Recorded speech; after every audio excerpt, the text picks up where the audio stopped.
Where them Catholics at? Yeah.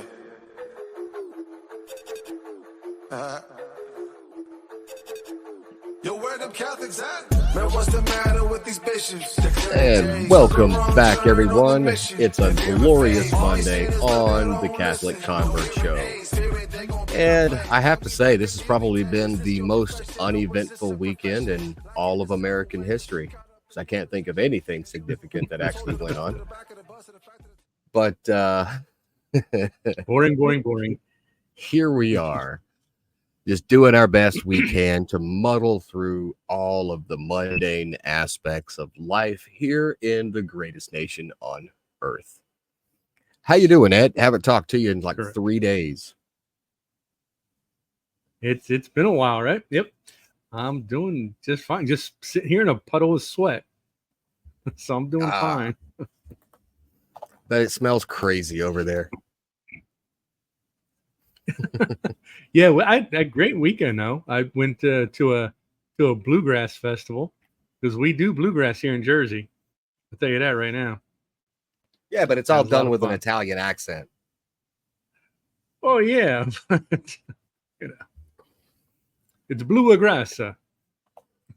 Well, it's that, or it's that Jersey Italian accent. You know, it's just a bunch of banjos, and then one guy just looks out at the crowd and goes, "Ay, Maron."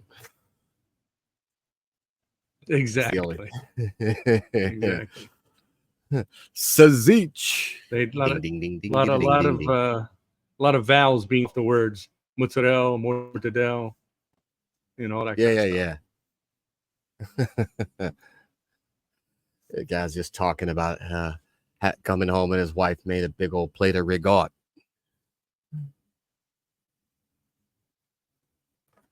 Exactly. Anyway, you can't say ricotta. You gotta say rigot. No, you can't do that.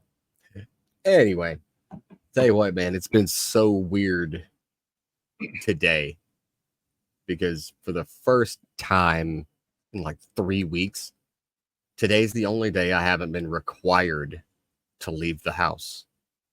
And when I say required, it's not like my wife's kicking me out of the house or anything like that during the day. No, it's more like, I've got stuff to do, whether it's, all last week driving my son and my daughter back to Vacation Bible School. And then every single Saturday for the last 4 weeks, I've been helping install the newly reupholstered pews and swap out the old ones at the parish. Mm-hmm. And then, of course, going to Mass, going to adoration. Woke up this morning, same time as I always do. And I was like, all right, let's get this day started a little early. And then, here it is, middle of the day. And I'm like, oh, yeah, I haven't had anything to do other than work stuff. So it feels weird. You ever get like that where if you don't have anything like immediately pressing to do, you feel like you're like, okay, I'm slacking on something. I'm getting behind, man. No, because I am a world-renowned slacker. I know tons of people. I know so many people. If they don't have an agenda for the day, they're bugging out. But that's me. That's not me at all. I love a little bit of downtime. I feel it, but I feel it with fun. But no, I don't get. I love downtime. I love downtime. It's just, it's so rare for me. It's like, I get a 3-hour block in the middle of the week. And it's not even a collective 3 hours. It might be like 30 minutes here, 45 here, maybe an hour over here, that kind of thing.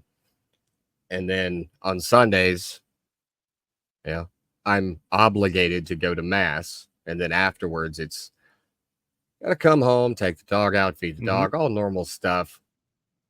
And then, oh, cool, I've got about 7 hours before I'm going to bed. So even then, it's just, I don't have I don't think I've ever had an actual full day where I haven't had anything that required doing in a long time. So when I do have even the slightest bit of reprieve, it's like, I've got to be forgetting something. or I'm screwing myself over by relaxing right now when I should be working to get ahead so that next week is less hectic. That kind of thing. Exactly. Anyway, Yeah. I hear you. hopefully that is something that I can get better at, though, because I can't get comfortable relaxing. I sleep better when I'm exhausted, apparently.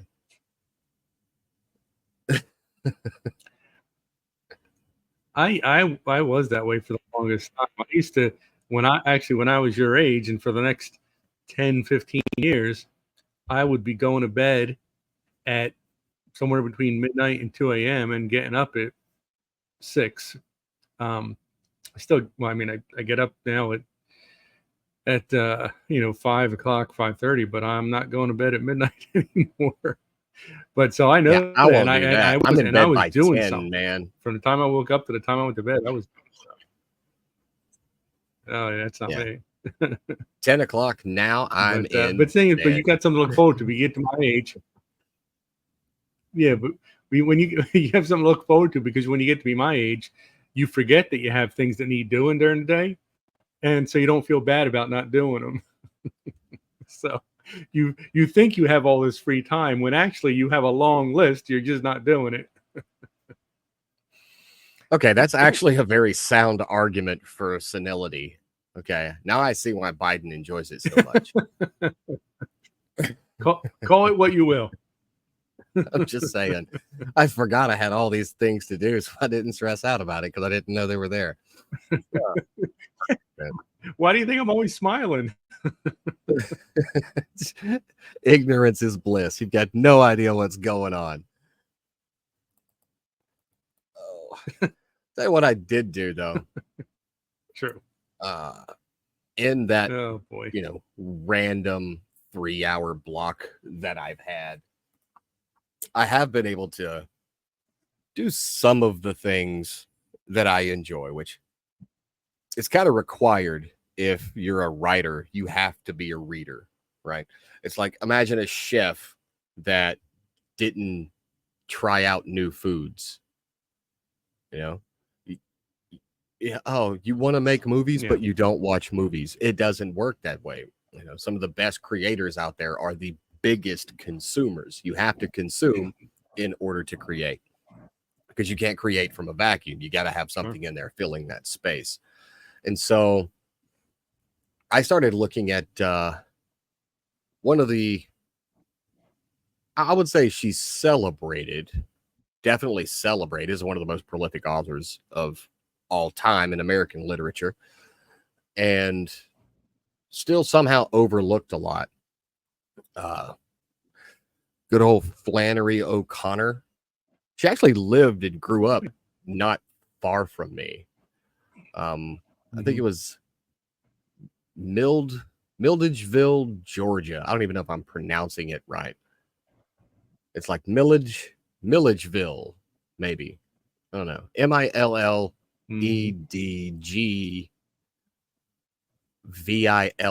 I don't know if I'm pronouncing it right. But, she grew up in Georgia on Andalusia Farm down there. And I started, I don't know, I think it's several years ago now, I really started getting into classic American literature, because a lot of people overlook this stuff, right? If you look at classic American literature, you're like, oh, you've got Hemingway, you've got F. Scott Fitzgerald, who, by the way, did his best to outrun his childhood Catholic upbringing, but he just couldn't bring himself to do it. But most people go, oh, I'm reading William Blake, or I'm reading Lord Byron, or whatever. And those are great reads. Classical literature is awesome. But a lot of the stuff in American literature really gets looked over, just because we're a young country. We're 248 years old.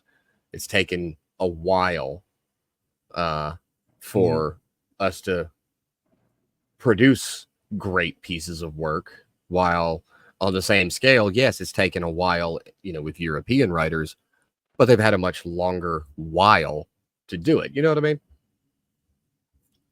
And one of the things that stood out is all of her works, they're all set in the American South, because she could only write about what she knew. It was she's sitting there on the farm staring at a blank wall, and she's writing, whether it was any of her books or the short stories that she would come up with and publish. They were all still set, like I said, in the American South. And one of the things that kind of stood out to me when I was trying to work my way through all of her works was that they all still resonate universally with dealing with themes of grace, redemption, the human capacity to do both great good and great evil. And, yes, she was a Catholic. And I do remember a story. She once was invited to a dinner party, and the lady, I can't remember her name right off the top of my head, but she was a bit of an intellectual type, and she was very celebrated in like the New York, literary circles and stuff, because she's super duper intellectual and very, very rational in her logic about everything that would ever come about religion or whatever. And when Flannery O'Connor was invited to attend that dinner party, it was kind of done so with the expectation that if anything came up about Catholicism, they would look straight at her and she would be expected to defend it. Right now, the lady whose apartment it was, and again, I cannot remember her name off the top of my head. I want to say it was like Mary something, but she was not like anti-religion her entire life. She grew up in a religious household. I believe it was Anglican. And the discussion of the Eucharist came up. And she made a quip in front of Flannery O'Connor about the Eucharist just being a symbol. She said, like, it's a beautiful symbol of the faith, is I think how she referred to it. And everybody looked over at Flannery O'Connor, and I guess they were expecting her to have some big, huge diatribe of how it was going to be defended. But what she said was, well, if it's just a symbol, then the hell with it. And needless to say, they were not expecting that from her. And she really didn't enjoy the rest of that dinner party. Right? But it's true. If the Eucharist was just a symbol, what the hell do we need it for?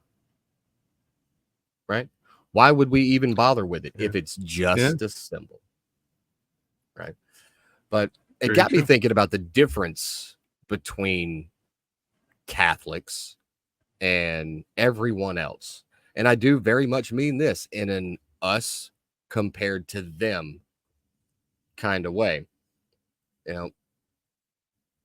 If we try to think about what it means to be Catholic, how are Catholics different? And I've talked about it before with you. I've talked about it before with others. G.K. Chesterton describes something called the sacramental imagination.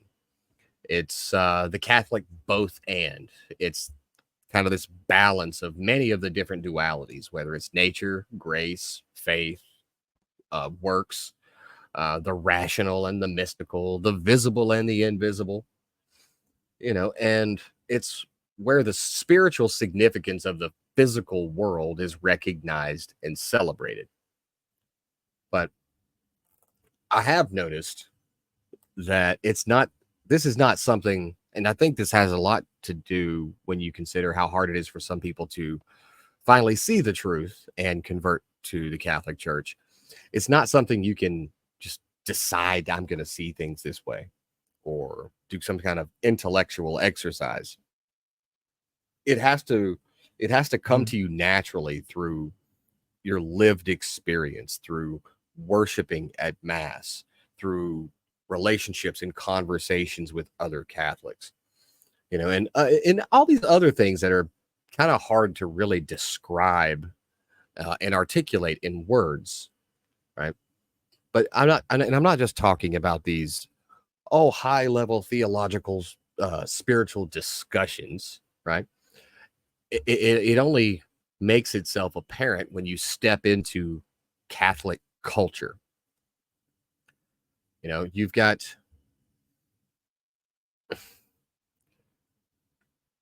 this tendency to try to rationalize everything naturally. Like that's why a lot of intellectuals will say when they convert to Catholicism, it had to be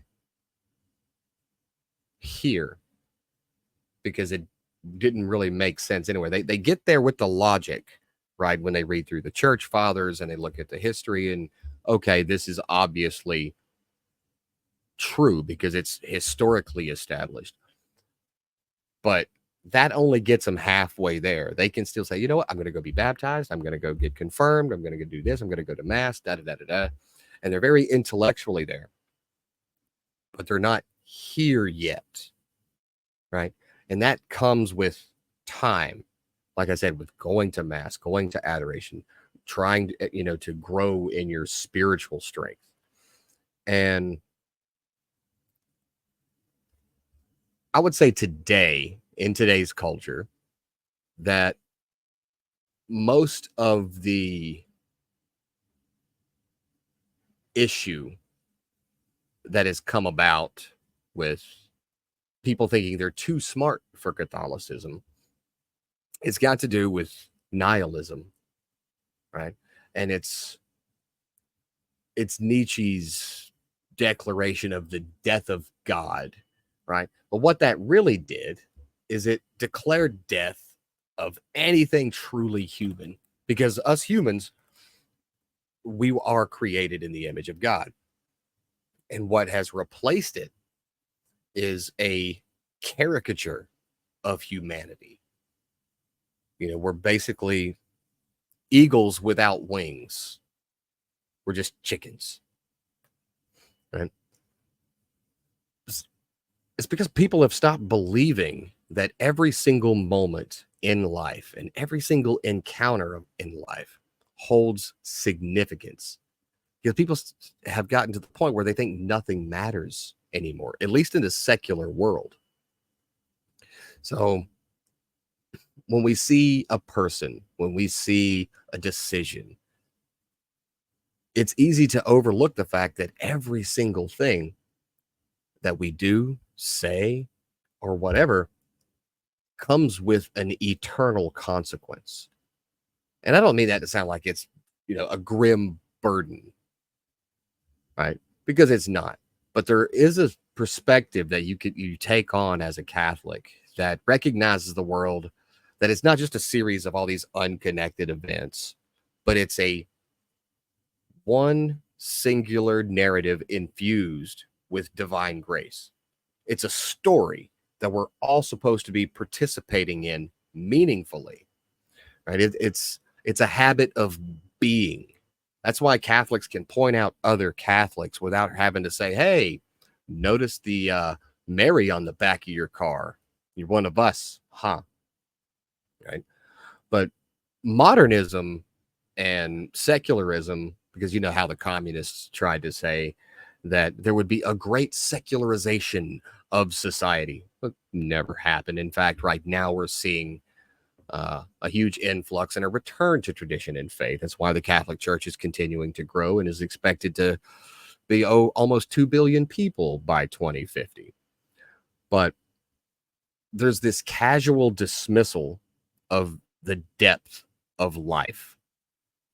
And it comes under the disguise of sophistication and enlightenment. So it's not just nihilism, it's debonair nihilism. Right? I'm too sophisticated for that silly archaic superstition over there. And most of that comes, especially in American society, because we are the original rugged individualists. You know, there's this perspective in Americanism that, you know, the prevailing ethos is we have to celebrate our autonomy. And they take that so far that even community and common good are just left over here. It doesn't matter. It's a subjective morality almost. If it's good for me but bad for everyone else, then it's still good. And it doesn't work that way. And I'm not trying to say, hey, let's all adopt socialism and utilitarianism where it's got to be perfect, because that's impossible, right? We can't do that. But we are all connected to each other. And Catholicism offers a corrective course to all this isolated individualism that characterizes a lot of modern life. You know, but the way we as Catholics see the world, it's not passive. You know, we have to engage with the world, how we build communities, how our faith is not just a personal faith, it pours out into the greater community. You know, the way we create art, the way we carry ourselves, the way we enact justice, how we engage with the political realities of our time. Just this past weekend, someone took a shot at former President Trump. And I'm not going to spiel this all the way down into any kind of politics, but I did see an instance where someone had said, pray for the soul of the shooter. Pray for the families of those hurt, and pray for everyone involved. And some people, Catholics too, were losing their minds. Why would you pray for that shooter? He's the bad guy. Well, I don't know. There was this kind of cool guy about 2,000 years ago. He said some stuff that got put into the oldest book ever that is still in continuous use. And he said some things about praying for enemies, right? Can't quite remember that guy's name, but it'll come to me later. I'm sure it will. Maybe. Right? Maybe. But well, we have this culture where the concept of sin is either mocked or ignored. And then we look at the idea of redemption as weak, irrelevant, archaic. But there's a radical nature to the realism of Catholicism. And that realism doesn't try to flinch or shy away from any of the horrors or absurdities of the life that we have to live while we're here. But it does insist that in the dark places, it's the light of Christ that shines most brightly. Okay? A single match in a dark room chases away the darkness more than anything. And that's a beautiful illustration. But it all comes down to how we live every single day, how we confront the challenges and the opportunities that we have in our time. It comes in the form of how we view our work. You know, I've seen so many people, myself included, think about vocation, right? Am I being called to serve my church? Am I being called to be a monk, a deacon, a priest, a nun? How do I serve God with my work? Right? But obviously not everyone can be a nun, a monk, a priest, or a deacon, because you just can't. There's one, if everyone was, we'd all be staring at empty pews. And two, people have different callings in life, but people still struggle with that. Well, what am I supposed to be doing for God? And you have to look at your work in such a way that, God, I don't know if this is in full service of you, but I'm wanting it to be. So I'm going to do the very best that I can as this accountant, as this tennis coach, as this writer, as this cashier. And in your interactions through that work, the way you maintain your integrity, the way you treat others, that's where you let the light of Christ shine through. And you hope that it's enough. Because not everyone is called to do something super extraordinary. We all like to think we are, but not everyone's the main character, right? It's like I said, it's not this intellectual exercise. It's really living the gospel in an engaging manner, that where you see this world as an actual vibrant place where faith interacts in a dynamic way with everyday life, and it shapes our actions, our interactions, and it challenges this notion that religion should be just compartmentalized, and it needs to stay away from the public sphere and our daily concerns, right? We're Christians on Sunday, and everything else, I'm a plumber, I'm a whatever. I just saw something where an Irish priest rejected a politician and told him he was excommunicated. He's not allowed to receive communion because he was very pro-abortion. And some other political commentators said, I don't understand this. I think this priest is trying to drive a nail into the coffin of the church. Well, sir, it's because Catholicism is not a lifestyle choice. Yeah. It is woven through every single bit of reality. Just because you don't like it doesn't change that fact. So I know I kind of went long on this one, but I've had a lot of time to think today because I didn't have to drive everywhere. So my question, Ed.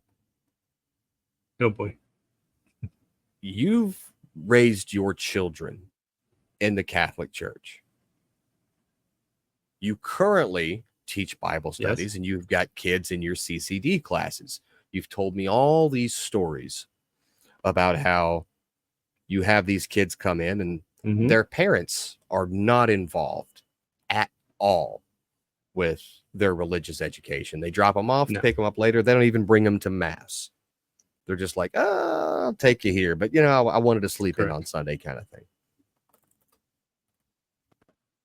When you were raising your kids Catholic, because I've still got young kids that I'm raising Catholic because I converted the entire family at the exact same time, right?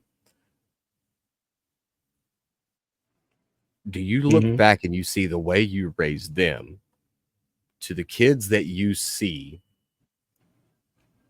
in your CCD classes, in your Bible study groups? Do you see that they're starting to develop that same kind of sacramental view of the world, like life through a Catholic eyes, versus I'm Catholic and I'm living in a secular world? Because I know it's easy to do that when you raise your kids that way, but when you're bringing new kids into the church and helping them in their formative years and their formation as Catholics, especially when they're in an environment where they don't have parents that are living the faith at home. So are you, is that something you struggle with seeing, or have you figured out a way to help them start looking at life through Catholic eyes? Boy, that is a tough one because I totally wanted to give you an easy topic today. An easy one for Monday, right? No, it's a good one though, because also with the other things that I'm involved with being in adult faith formation, with being in a men's group where there are guys my age and a little bit older, so they have adult children, all the way down to guys who still have kids elementary age and the like. And it is almost on a weekly basis that I have a conversation with somebody in one of those places about what they see with their children and what their concerns are. with their children because they see it almost as a battle. In my house, I'm teaching my children to live and view the world through a Catholic lens. They walk out that door and the world is telling them to look at it through a secular lens. And you know how many times these guys come to me and say, I'm losing the battle. I'm losing my children. And this is why it bothers me. And you mentioned how I've said that with some of the vast majority of my CCD kids, the parents are involved not at all, other than just dropping the kids off and picking them up. And it bothers me because when they see me for an hour and a half a week, and then they're out in the world for the other, how many hours that is, I don't know how many hours are in a week, minus an hour and a half, I'm not going to win that battle. I'm not. I can't. It's not enough time. And so it's so important. But then I run into these guys who say, listen, my kids, I sent them to Catholic school. We went to church every Sunday. We went for every holy day. We said grace before every meal. And now my son is 30. My daughter is 35. And they say, Pop, you're nuts for going to church. It's all a bunch of nonsense. So even under the circumstances, the world's influence on particularly young people is so strong that your chances of being successful in what you're trying to do are pretty slim. And that's why you have to keep at it. And I can tell you from my personal experience, you know, my kids who are now 29 and 26, they went through the same thing that most other kids do. They go away to college. You're going to church sporadically, and then it winds up being very infrequently. You're hanging out with your friends who might be very good people, but none of them are talking about church or about God or anything like that. You know, you get involved in so much in your life, and before you know it, you're kind of drifting away, even though you were raised by parents who made God a priority. And it's all because of that external influence. But when I talk to anybody, they're going to know that I'm Catholic. And so it's the same thing with my kids. And now, and I'll say this, like with my daughter, I see conversations that we have that I see her kind of drifting back to where she was when she was living at home. You know, she's starting to see the world through that Catholic lens. And I firmly believe it's because I never changed the way I looked at her, the way I spoke to her, the way I was raising her, and now she's out on her own, because she never saw me change or sway from my thought that being a Catholic and trusting and believing in God was kind of the most important thing in my life. She saw that I'm not drifting from that. And so it's registering as an adult. Maybe there's something to this. So I firmly believe that both of my kids, as they get a little bit older, they're going to go through the same process I went through. And when they get to be 35, 40, 45, 50, they're going to wind up being very strong in their faith, very active in their church, all those kind of things. Like I said, I mean, I see so many guys on a weekly basis that are telling me, I never wavered in what I was teaching my children. I never wavered in the way what I was showing them. And yet they have fallen away. It's because this world has such an incredible influence. You know,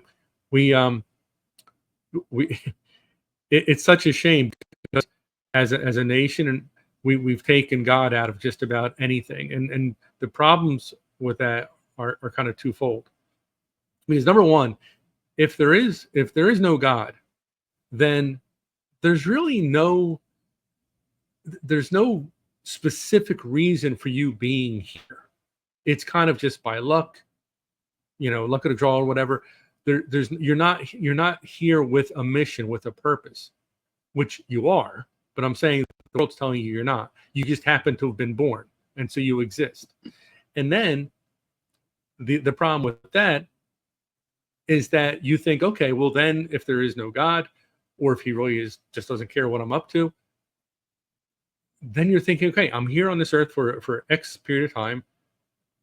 I'm the most important person. I'm just going to take care of myself. I'm going to have fun. I'm going to enjoy myself. So you're not preparing for your real future. So you come here, you think you have no particular mission. You're not given anything by God to accomplish. And then it's all about me. And we see that every day. You go outside. I mean, come on, you get on a highway in your car, you go through you go into a shopping spree, you go to the grocery store, whatever. Nobody's paying attention to what you're doing. Nobody cares what you're up to. Nobody is saying, "Oh, excuse me. Oh, I'm sorry." No, hey, you merge in front of me, anything like that. No, everybody is out for themselves because it's all about me. I maybe. So, but you know what I'm saying is that we become so self-absorbed, and so we in fact become almost like our own little God. And it's only when something. And I tell my CCD kids this every year when they start laughing about me or laughing at me because I say, "Hey, you really need God in your life. You're going to come to a point in your life when you will not believe how important God is to you." And they're kids, they're worried about like who threw spitballs at them in the cafeteria earlier that day. Does Tommy like Tammy? Does Tammy like Dakota? Whatever. I don't know. And so when I tell them they're going to have events in their life, they laugh. But then I'll see them 5, 6, 7 years, 8 years down the road, and it's Mr. Jacko. I got married. I had a child. My grandmother's really sick with cancer, and they're telling me that they remembered something that I said, and they remembered that going through this particular type of a trial, that old CCD instructor said, turn to God, and they start doing that. Now, that's a minority of them, but I don't care. If it's one of them, that's enough for me. But this is what I'm saying, and this is why I don't, I hate what I'm seeing in the world, but I take heart because I know that if there's somebody in everyone's life who is directing them in the right path, at some point, that's going to come back and it's going to play a part in their life.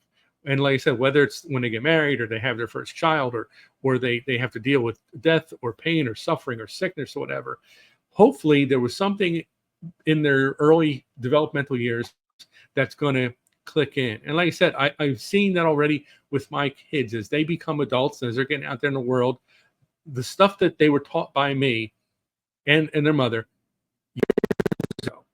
is starting to resonate. It's starting to work its way back into their thought process, and they're starting to make God a more important part of their life again. So, I would not want to be the parent of a young child today, because Thanks. Even from the time my kids were little to the way it is now, but seriously, I pray for you and your family because the pressure that this world puts on you to be anything but holy is amazing to me. It's why I can't stand people say, "Oh, well, you're not progressing." And look, I only mean that half jokingly, right? I homeschool my kids. The children that my children play with and hang out with, and some people are probably going to hear me say this, and they might get pissed off about it. And it almost sounds antithetical to what we're talking about here. But the people that my children interact with, play with, hang out with, make friends with, they're Catholics. They're the children of other active Catholics. Because my daughter hanging out with like 30 teenagers this past week because she was a teen volunteer, even though she's just about to turn 12. She 7th grader. So she's allowed to go and help and volunteer for the little elementary school VBS stuff. But all the people that she's hanging out with are the same people that she's also going to daily mass with. It's the one she's standing in line for confession with. It's the one she's kneeling next to when she's receiving the Eucharist. And people go, well, you're limiting her worldview. You're damn right I am. I'm limiting Exactly. her worldview. That's the point. That's the whole point. I'm limiting her worldview to form her. And yes, you can replace that with the word indoctrinate. And I will admit it. I am indoctrinating her and the rest of my young children to view the world and themselves this way. Because there's a critical aspect of Catholic living, and it's the worldview. It's the universality. Catholicism doesn't belong to one particular culture or one particular era. It's beyond all of those. It's this vision of human life and destiny that applies to every single person in every single place in every single era of time. It challenges us to look beyond our immediate circumstances and consider our lives from the perspective of eternity. It tells us that we have to see ourselves as these participants in a divine drama that covers the entirety of his story. And I say that a specific way, his story, history, and geography, where every single soul has a role to play.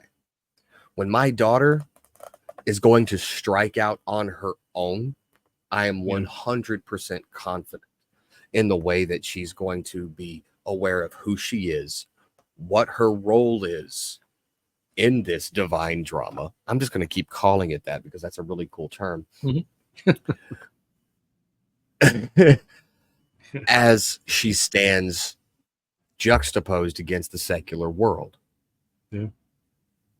And my sons will do the same. And my 15-year-old has taken a little bit longer to reprogram, same as my 17-year-old and my 8 or 19-year-old now. And my older children, they're on their way there. And it's going to take probably as much time for them as it did time and effort for me to get to this point. But you're 100% correct. It's absolutely friggin' terrifying to think about, what if my daughter was going to public school and having all of the pressures of the secular world shoved in her face for 8 hours a day, 5 days a week, and the only influence she got about as far as what is right, what is wrong, her relationship with God was limited to the one time a week when we go to mass or when we're saying grace at the table or praying a rosary. And that's where it's limited to. She's not privy to conversations that way, like the conversations you and I have on this show, where we talk about real things that Catholic people deal with. And we're not over here going, a reading from the Gospel of John. We're not doing any of this because we're talking about how living that gospel applies to our lives. And she wouldn't have any of that influence because it would be, you can't compete with that. You can't compete with 5 days a week, 8 hours a day to the 1 hour, 2 hours a week that you get. So you're damn right I'm isolating her. You're damn right I'm indoctrinating her. And you're damn right I'm going to keep doing it for every single one of my kids, so that when they do go out into the world, they don't fit in with society. I don't want them to. I want them to be above society, and they will. They're not going to fit in. That's the entire point. I don't want them to. And no parent should want their children to. Exactly. Like you say that like it's a bad thing. Well, it's just like when you say, and you use the term indoctrination, and both you and I both say, hell, hell yeah, we're indoctrinating our kids. It's not a bad term in our household, because it drives me crazy. I'll know people, I'll see people, I'll talk to people who say, well, I was Jewish, but we never really practiced. My wife, I think her family was Unitarian, but we don't really know much about it. So we're just going to let our kids be. We're not going to really raise them in any faith, and we'll let them make that choice when they get old enough, because we feel that that's what being a good parent is. You got to let your kids make choices. That's what it's all about. And so you know what you've decided? You've decided the faith that your kids is going to follow is the faith of society, the secular world faith, which is to say no faith at all. You have an obligation. You have an obligation, if you have children, to feed them, and not just feed them, but to feed them healthy foods, to make sure that they go to get enough sleep, go to bed at a reasonable hour, that they get educated, that they have a warm house and a roof over their heads, and clothing and all these things. You have these obligations, and to say that you're going to let them make their choices as far as their faith is like saying, well, I'm just going to, I'm going to have food and clothes and things like that available, and they'll find it for themselves, because we don't want to restrict them in any way, shape, or form. It's ridiculous. You watch so carefully and painstakingly what clothes they're wearing, when they're going to bed, what they're eating, and all these kind of things. But then the most critical element, their relationship with God, that you're going to leave up to the fates of the universe.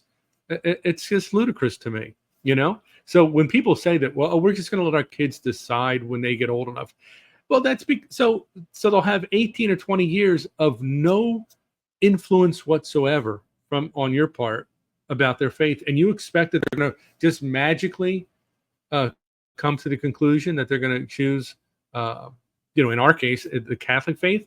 It's not going to happen that way. The world is going to take them, chew them up, spit them out. Well, it's the same way. It's the same way. We don't let children go and buy alcohol. We don't let children go and buy cigarettes. We don't let children vote. We don't let them join the military. We don't let them get loans until they're an adult. Why? Because your children they'll screw it up. Are dumb. Yeah. They will screw up the choice. I mean, it's the same thing as, I'm going to let my 2-year-old decide that they want to transition. Your 2-year-old's an idiot, and you are too if you think they can lead themselves. Okay? Yeah. And look, I'm even going to go as far as you're still an idiot until you're 30. Oh, at least. But at least you can make, at least. But you can still make better informed decisions between the ages of 19. I mean, I made a stupid decision to join the army at 17. Don't get me wrong. I don't have any regrets. I learned a lot of cool stuff, saw some cool stuff, did some cool stuff. That's it. But now I look, I'm like, I really wouldn't have done that. Let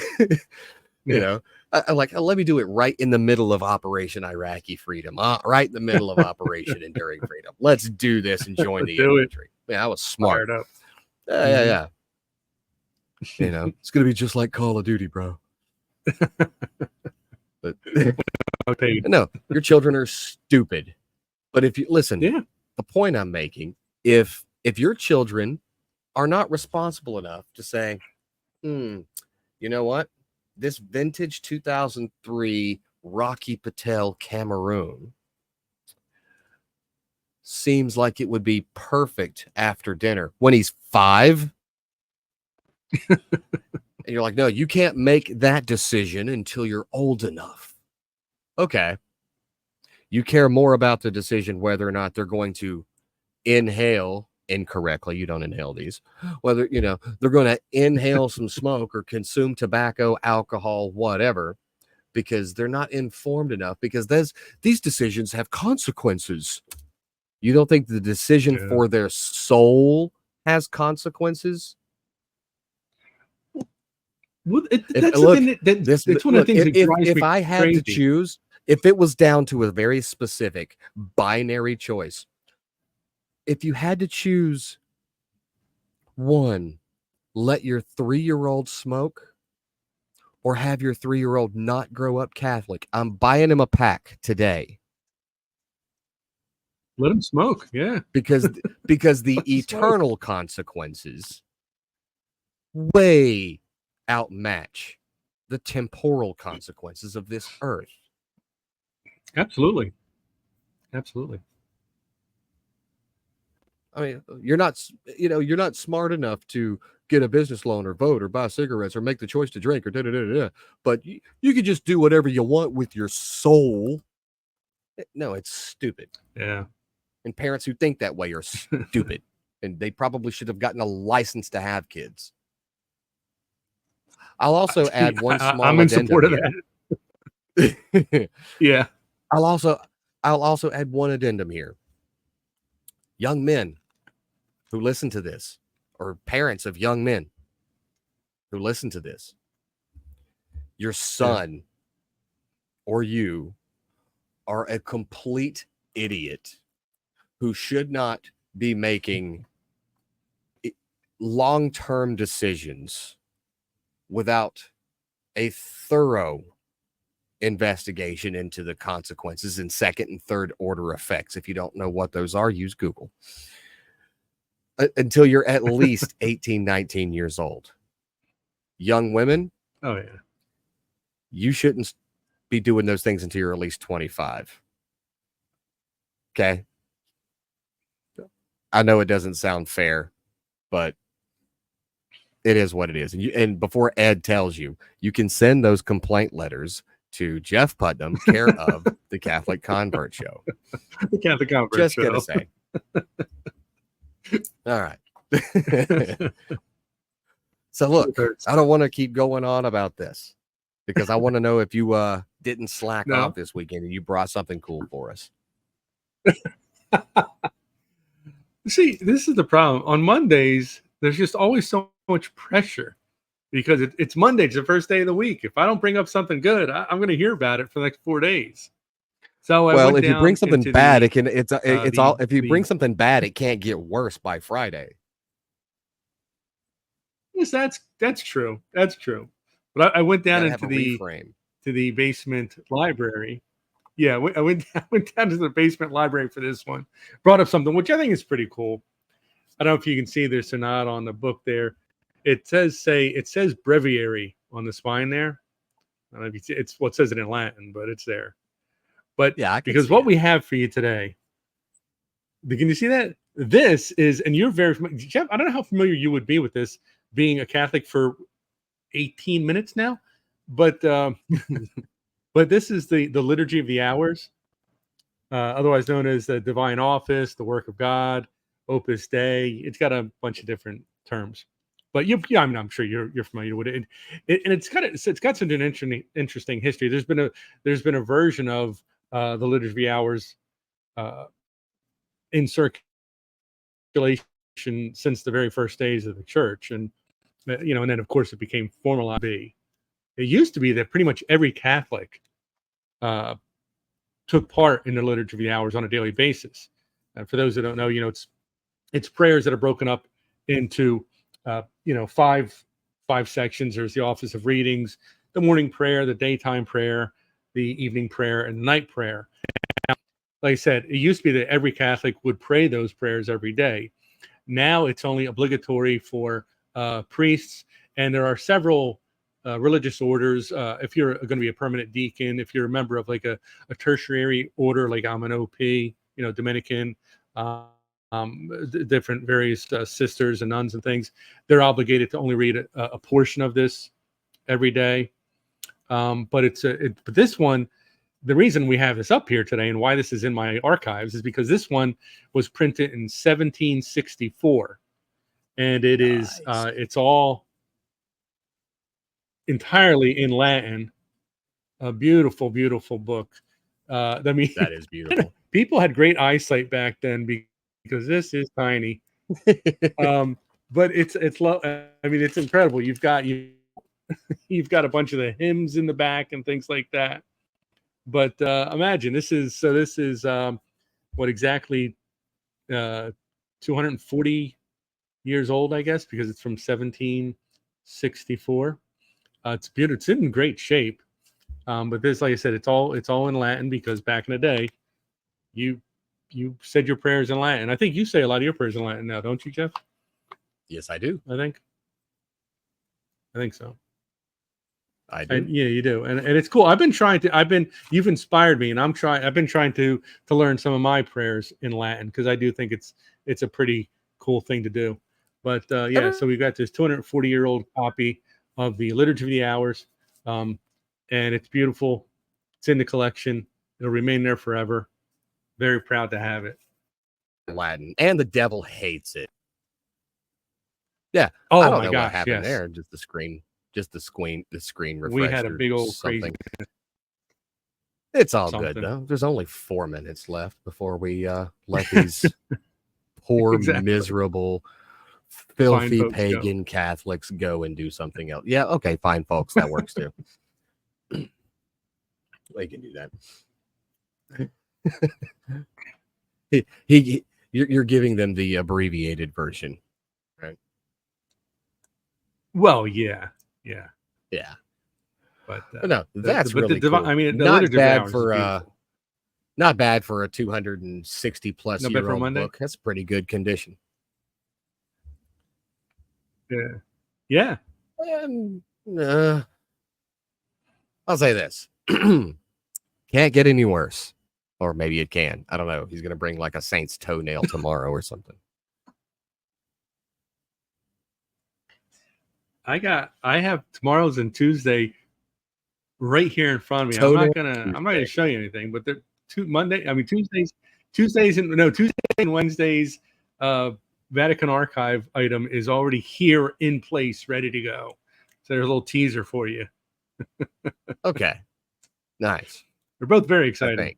One of them you're gonna think is really crazy cool. I will tell you that. All right. I'll take your word for it. And it's not a toenail. Oh, we made it so far before it fell off the rails. It's got to be a record. Okay. I think I'm done now.